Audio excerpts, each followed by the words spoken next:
There's something you're supposed to be doing right now. You know what it is.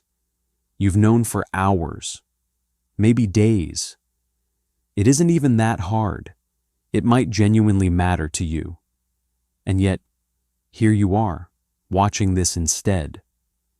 You've probably decided that says something ugly about you. That you're lazy, undisciplined, that other people got handed some willpower gene you got skipped on. Here's the thing. Almost every researcher who actually studies this has landed near the same conclusion, and it's nearly the opposite of what you think. Procrastination isn't really about laziness, and it has surprisingly little to do with time management. You are not a broken planner. You're a person avoiding a feeling, and by the end of this, you'll know exactly which feeling and why the standard advice for fixing it quietly makes it worse. Here's what you've been told your whole life. Procrastination is a discipline problem. You just need a better system. An app, a planner, a morning routine, a little more willpower. So you download the app, you buy the planner, and 2 weeks later, you're procrastinating on the planner. That should tell you something. If procrastination were really about time management, then time management tools would fix it. They don't. Because you were never actually confused about what to do or when. You knew. You had the time. You did something else anyway. That's not a scheduling failure. That's a choice your brain made, and it made it for a reason. The reason is this. Every task you avoid has a feeling attached to it. Boredom, anxiety, confusion about where to even start. The quiet fear that you'll try, and it won't be good enough. And the second you think about starting, you feel a small dose of exactly that. So your brain does what brains are built to do. It makes the bad feeling stop. It reaches for something, your phone, the fridge, a quick video, that feels good right now. Relief. Instant. Psychologists have a name for this. They increasingly frame procrastination as far more about emotion than about time. You're not avoiding the task. You're avoiding how the task makes you feel. Procrastination is just the strategy your brain picked to feel better in the next 30 seconds. And it works. That's the whole trap. It works every single time. The task is still there tomorrow, but the dread, gone. For now. Think about the email you keep not answering. It's 4 sentences. It takes 90 seconds. So why does it sit there for a week? Because it was never about the 90 seconds. It's that the email makes you feel something, that you're behind, that you let someone down, that you don't have the right answer, and opening it means feeling that. So you don't. The task isn't the problem. The feeling is. And don't let the word feeling fool you into thinking this is harmless. Chronic procrastination isn't a cute personality quirk. People who do it consistently report more stress, worse sleep, and, over time, worse health. The relief is real. You're just borrowing it at a brutal interest rate, and some of the bill comes due in your body. To see why your brain keeps taking that deal, you have to meet the two of you living in your head. One of you plans. It set the goal. It knows the deadline. It genuinely wants the thing done.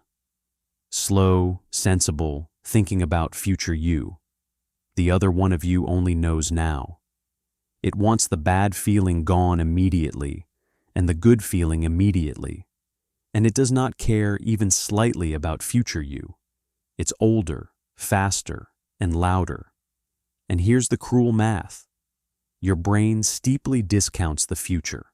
A real, measured bias. A reward right now feels enormous. The exact same reward next week feels like a rumor. So when planner you says, we should start, and now you says, or we could feel good instead, it was never a fair fight. Relief is here. The cost is invisible and far away. Now you wins. It usually does. There's even a hint of it in the brain. In one imaging study, people who reported the most trouble getting started tended to have a slightly larger amygdala, the part that runs threat and emotion. It's one study and a correlation, not a diagnosis, but it lines up. This isn't a character flaw floating in the air. It has a shape. Now here's the part that breaks the whole self-help aisle in half. When you procrastinate, what do you do next? You punish yourself. You call yourself lazy. You feel guilt, shame, a little disgust. And that feels like the responsible move. Like the guilt will scare you straight next time. It does the exact opposite. Read that again, because it's the whole video. Shame is a bad feeling. And what does your brain do with bad feelings? It runs from them. So the guilt about procrastinating becomes one more emotion you need to escape. And the easiest escape is procrastinating again. You've built a loop that feeds itself. Which is why the fix that actually works sounds absurd the first time you hear it. Forgive yourself. In one study, first-year students were tracked across 2 midterms. The ones who forgave themselves for procrastinating before the first exam tended to procrastinate less before the second. Not more, less. It's a correlation, not a lab experiment. But it fits everything else here.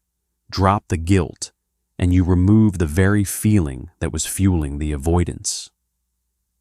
The other half of the fix is just as unglamorous. Make the feeling smaller. You can't will yourself to feel nothing about the task, but you can shrink it until it barely registers. Not write the report. Open the document.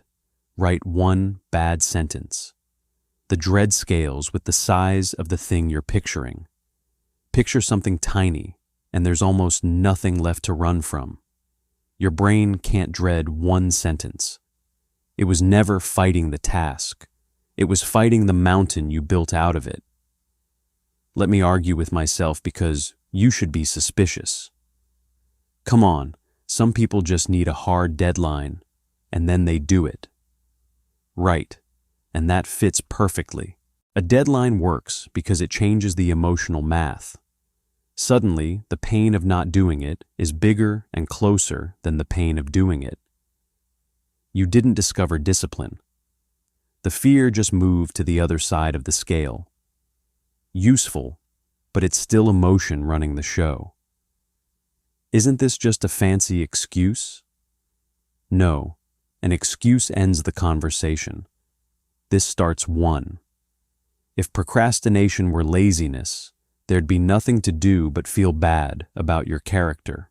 If it's a feeling you keep fleeing, then you've got an actual lever. Name the feeling, shrink the task, drop the shame. You can't fix a flaw. You can absolutely work with a feeling. So here's what this was really about. It was never about time, and it was never about willpower. Every time you put something off, a very old part of your brain looked at a task, felt something unpleasant, and chose relief. The same trade it's been making since long before you had a to-do list. And then a newer, harsher part of you punished you for it, which quietly guaranteed you'd do it again. That's the machine, not laziness. A feeling you won't sit with, wrapped in shame that makes the feeling worse. The honest part, the task will still feel bad tomorrow. This isn't a trick that makes the dread disappear. But you can stop treating a normal brain like a broken one. Stop punishing yourself for flinching at things that feel bad. The flinch is normal. It's the beating yourself up afterward that keeps you stuck. If you'd rather understand the machine in your head than fight it with one more app, subscribe. Every study behind this is on screen and named below. You don't have a discipline problem. You have a feeling you've been running from, and now you know its name.